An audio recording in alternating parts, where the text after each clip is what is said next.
એસિડિટીની સમસ્યા હોય અને લાંબા સમયથી પેટમાં બળતરા ને બધું આવે અને પછી જેમ જેમ એસિડિટી વધે તેમ છાતી બળે, પિત્ત વધારે થાય અને માથામાં ચક્કર જેવું લાગવા માંડે, શરીરમાં દુખાવો થાય, વજન પાચન ન થવાને કારણે સતત ઘટતું જતું હોય, એવા સમયમાં આયુર્વેદની સારવારથી કેટલો ઝડપથી ફાયદો થાય છે અને શું અનુભવ રહે છે પેશન્ટનો, એના વિશે આપણે જે છે મનસુખભાઈ પાસે સાંભળશું. જય શ્રી કૃષ્ણ મનસુખભાઈ. જય શ્રી કૃષ્ણ. મનસુખભાઈ, તમને શું પ્રોબ્લેમ થતો હતો? મારે એસિડિટી, છાતીમાં બળતું, ચક્કર આવતા, બરાબર છે. માથું દુખતું. હવે એસિડિટીની આ સમસ્યા હતી એ તમને કેટલા વર્ષથી હતી કાકા? 15 વર્ષથી હતી. 15 વર્ષથી હતી. તો એના માટે તમે ક્યાંથી છો તમે? અહીંયા કાંધામ ક્યાંથી આવો છો? મેં ફેસબુકમાં વિડીયો જોયો હતો. બરાબર. અને ગામ કયું તમારું? રાસનપર, માળિયા તાલુકા. બરાબર. વિડીયો જોઈને તમે આવ્યા હતા અને મોરબીથી આવો છો, બરાબર? મોરબી. તો મોરબીમાં તમે લગભગ આના માટે કેટલા અલગ અલગ ડોક્ટરને મળ્યા છો? 3 ડોક્ટર દવા લીધી હતી. બરાબર છે. એ દવા ખાઈને તે લગી ફેર પડ્યો, પછી કઈ ફેર નહોતો પડતો. રોજ એસિડિટીની ટીકડી ખાવી પડતી? ટીકડી ખાવી પડતી. અને આપણી પાસે આવ્યા તો આપણે જે છે કેટલા મહિના રેગ્યુલર દવા કરી તમારી? 2 મહિના. 2 મહિના દવા થઈ. અને પંચકર્મ સારવારને 2 મહિના દવાથી હાલ તમને કેટલા ટકા સારું લાગે? બધું 100% સારું છે. હવે મને કાકા એ કહો, હું તમને તમારા લક્ષણો વિશે જાણું તો તમને જે પ્રોબ્લેમ થતો હતો પિત્ત, તો પિત્ત થતું ત્યારે ચક્કર આવવાનું શરૂ થતું? કેટલી સમસ્યા થતી પિત્તમાં તમને? પીઠમાં ઉસાર થાય, એવું થાય. ઉસાર થતો નહોતો.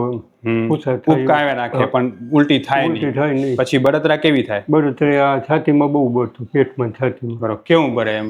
જાજુ બળતું. કઈ ખાઈ ન શકો? રહી ન આખી. રહી ન શકો. ગોળી લેવી જ પડે? ગોળી લેવી જ પડે. બરોબર. જે તમે જે 15 વર્ષથી ગોળી એસિડિટીની લેતા, એ એક દિવસ પણ ન લ્યો તો શું થઈ જાય? તો વધારે થાય. સહન ન થાય, એટલી બધી બળતરા થાય. પછી તમે વિલાયતી દવા કરી, આયુર્વેદિક દવા પણ કરી તમે મોરબી, બરાબર?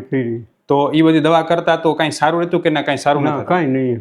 દવા ખાઈ તે પાવર રહીએ, પછી કઈ નહીં. અને પાચન કેવું સુધરતું એમ? પાચન જરાય નહીં એમ. પછી છેલ્લે હું એક જ રોટલી બપોરે ખાતો, 2 ટાઈમ ખાતો જ નહીં. તો તમારું વજન ઘટવાનું શરૂ થઈ ગયું છે ને? 54 કિલો થઈ ગયો હતો. બપોરના એક જ રોટલી જમી શકતા? એક જ રોટલી ખાતી. કઈ નહીં. પેલા કેટલું હતું આપણે અહીંયા? પેલા 58 કિલો હતું. 58 કિલો હતું, એમાંથી ધીરે ધીરે 54 કિલો થઈ ગયું અને કઈ ખોરાક લેવાતો નહીં. હવે જેમ કે મનસુખભાઈનો જે પ્રોબ્લેમ છે ને, એને આયુર્વેદમાં અમ્લપિત્ત કહેવાય. અમ્લપિત્તનું લક્ષણ કીધું છે, એમાં ચક્કર જેવું લાગે, ગભરામણ બેચેની જેવું થાય, ઉપર ખાટા ઓડકાર આવે, પેટ છાતીમાં બળતરા થાય અને પેશન્ટને ભૂખ ધીરે ધીરે ઘટતી જાય. ખરેખર એસિડિટી ઘણા લોકો એવું માનતા હોય કે પેટની ગરમીને કારણે થાય છે. સાચી વસ્તુ એ છે કે એસિડિટી એટલે કે અમ્લપિત્ત એટલે ખાટા ઓડકાર, પેટની બળતરા થવાનું મુખ્ય કારણ છે અપચો.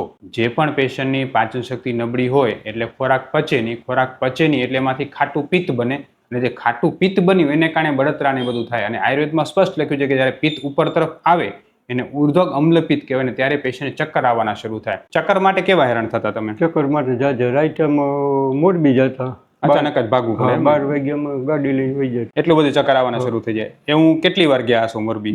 એક વાર ગયા હતા. એમ ને? અને એ પછી ત્યાં ડોક્ટર પાસે જાઓ, ચક્કર આવતા પછી ડોક્ટર ચેકઅપ કરીને શું કે તમને? ઇન્જેક્શન દઈ દઈએ ખાલી. હા, શું કે એસિડિટી છે? હા, એસિડિટી. આના માટે તમે જેટલા પણ ડોક્ટર પાસે નિદાન કરાયું તો ડોક્ટર નિદાન શું કરતા તમારું? એ આવતી જ નહીં એસિડિટી, કે કાંઈ નથી, તમને કાંઈ નથી ગયું. બરોબર છે. અને દવા આપ્યા રાખે? દવા આપ્યા. તો તમે 15 વર્ષ સુધી સળંગ દવા ખાધી એમ ને? અને એક દિવસ પણ ખવાય નહીં તો તકલીફ? હા, તો તરત એસિડિટી થાય. બરોબર છે. ગોળીની આદત જ પડી ગઈ, ખાવી જ પડે. ખાટા ઓડકાર આવે ને એવું થાય. ગોળી વગર મેળ જ ન પડે કોઈ દિવસ? 5 વર્ષથી મેં તીખું તરેલું ખાધું નથી. હું ચરી એવી પડતો, સાવ બંધ કરી નાખ્યું. તોય એસિડિટી તો થતી? તોય થતી. એટલે ઘણા લોકો એવું કહેતા હોય કે અમે ખોરાકના કારણે એસિડિટી થાય છે, પણ ખરેખર જો કાકા એમ કીધું કે હું તો તીખું તરેલું ખાતો જ નહીં, ન ખાતા તો એસિડિટી તો એમને જ રહેતી, બરોબર ને? સાવ મોડું ખાતા તો પિત્ત થઈ જતું? તોય થઈ જતું. પછી આપણે અહીંયા આવ્યા અને આપણે તમારી પંચકર્મ સારવાર કરી, ટ્રીટમેન્ટ કરી, તો તમને પાચનમાં શું સુધારો દેખાણો? બધું તીખું તરેલું બધું ખાઈ આપું. બધું ખાઈ શકો છો આરામથી. અને સાથે સાથે જે છે તમારું વજન કેટલું વધ્યું? 57 કિલો થઈ ગયું. એટલે 3 કિલો વજન વધી ગયું? 3-3.5 કિલો વજન વધ્યું. કેટલા? 2 મહિનામાં? 2 મહિના. એનો મતલબ શું બતાવે છે કે આપણે આયુર્વેદ જે છે ને એ માત્ર એસિડિટીને દબાવતું નથી પણ એસિડિટી અંદરથી સુધારે છે. જો માત્ર આયુર્વેદ પણ એસિડિટીને દબાવી દેતું હોત વિલાયતી ગોળીની જેમ તો પછી એનું વજન ન વધવું જોઈએ, પાચન ન સુધરવું જોઈએ. એની બદલે હવે આપણી દવાથી પાચન સુધર્યું છે, વજન વધ્યું છે. એ બતાવે જ છે કે આયુર્વેદથી અંદરથી પાચન સુધારવાનું શરૂ થયું છે. કાકા, તમારા જેવા ઘણા એવા દર્દી હશે કે જેને એસિડિટીની પ્રોબ્લેમ લાંબા સમયથી હશે ને ગોળી વગર હાલતું જ નહીં હોય, એને તમે આપણી આયુર્વેદની સારવાર વિશે શું કહેવા માંગો? હું તો બધાને કહું, તમે ચરી પાડો ને 3 મહિના દવા ખાવ એટલે બધી જ શરદી ઓલા એસિડિટી મટી જાય. અને તમે જે અત્યારે તમે અનુભવ્યું કે તમે વિલાયતી ગોળી ખાતા તો તમને એસિડિટી ન થતી પણ પાચન ન સુધરતું ના પાચન જરાય નહીં, એમ ગાંઠનું બગડતું પાચન. અને દિવસે દિવસે ભૂખ ઓછી થતી ભૂખ ઓછી જતી થતી. છેવટે એક રોટલી ખાવા ઉપર આવી બપોર ગયા એક રોટલી ખાતો સવારે નહીં 24 કલાકમાં તોય પાછું પાચન ન થતું. તોય માથું ચડે ને ગેસ ચડે, ખાટા ઓડકાર આવે.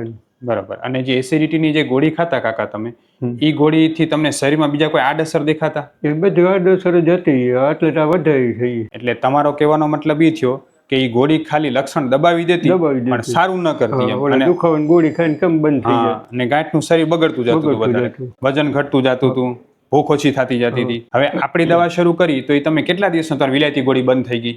મારે મેં બંધ જ કરી દીધી. તમારી દવા લઈ ગયો ને તે જ બંધ. બીજા જ દિવસથી તો કાંઈ તકલીફ નથી? કાંઈ નથી. તો પેલા તમે એમ બંધ કરતા તો તકલીફ વધી જતી હતી ને તમને? આપણી દવા તકલીફ નથી કાંઈ નહીં. બરાબર. પછી તમે અહીંયા પંચકર્મ ટ્રીટમેન્ટ માટે આવ્યા, બરોબર છે? એમાં તમને કેવું લાગ્યું? એ સારું, 100%. હું તો હજી કહું, હજી 1 મહિના પછી મને કહેજો, હું આવીશ. બરાબર. એનો એટલો બધો સુધાર આવ્યો, બરોબર છે? હવે મને એ કહો કાકા, તમારી ઉંમર કેટલી છે? ઉંમર 58 વર્ષ. હવે 58 વર્ષની ઉંમર છે. ઘણા બધા લોકો એવું માનતા હોય કે વૃદ્ધાવસ્થા કે અમુક મોટી ઉંમર પછી પંચકર્મ કરાવીએ તો તકલીફ થઈ જાય, નુકસાન થઈ શકે. તમને કઈ નુકસાન લાગ્યું? કાંઈ જરાય નહીં. શરીરમાં કોઈ તકલીફ નહીં ને? જરાય નહીં. એટલે હું એ પણ કહેવા માંગુ છું કે તમે પંચકર્મ સારવાર કોઈ પણ ડોક્ટર પાસે કરાવતા હો ને તેને 3 પ્રશ્ન પૂછીને જ એ પંચકર્મ સારવાર શરૂ કરાવવી જોઈએ. સૌથી પહેલા તો ડોક્ટરને એ પ્રશ્ન પૂછો કે આ સારવારથી મારો રોગ કેટલો ઝડપથી દૂર થશે. બીજો પ્રશ્ન તમે એ પૂછો કે આ સારવાર કરવા પછી મારા શરીરમાં જે છે એ કોઈ નબળાઈ કે થાક તો નહીં લાગે ને? ત્રીજો પ્રશ્ન એ પૂછો કે સારવારથી શરીરમાં સ્ફૂર્તિ કેટલી વધશે? પંચકર્મ સારવારથી શરીરમાં નબળાઈ નથી આવતી, ઉલટાની સ્ફૂર્તિ વધે છે અને સાથે સાથે રોગ ઝડપથી દૂર થાય છે. કાકા, દર વખતે તમે પંચકર્મ માટે આવતો, દર વખતે રોગ થોડો ઓછો થતો જતો હતો? હું ડૉક્ટર વિશાલ પંડ્યા, એક MD આયુર્વેદ ડૉક્ટર છું. મેં મારો 10 વર્ષ સુધીનો MD આયુર્વેદનો અભ્યાસ જામનગરની વિશ્વ પ્રસિદ્ધ આયુર્વેદ કોલેજમાંથી કરેલો છે. 2011થી એટલે કે છેલ્લા 13 વર્ષથી હું ગાંધીધામ કચ્છ ખાતે NABH માન્યતા પ્રાપ્ત પંચકર્મ આયુર્વેદ હોસ્પિટલ ચલાવું છું. અમે લોકોએ આયુર્વેદ સારવારથી હજારો દર્દીને સાજા કર્યા છે. તેના વિડીયો રિવ્યૂ અમારા આ જ ફેસબુક, ઇન્સ્ટાગ્રામ કે યુટ્યુબ ચેનલ ઉપર છે, જે જરૂર જોવા અને જાણો કે કેવા જૂના રોગો કેટલા ઝડપથી સાજા થયા છે. અમે 2 રીતે સારવાર કરતા હોઈએ છીએ. સૌથી પહેલાં તો કચ્છ કે એની આસપાસના દર્દીઓએ હોસ્પિટલમાં રૂબરૂ બતાવવા માટે આવવું, અને બીજું કચ્છથી દૂર રહેતા દર્દીઓ માટે ઘર બેઠા ઓનલાઈન દવા પણ મંગાવી શકે છે.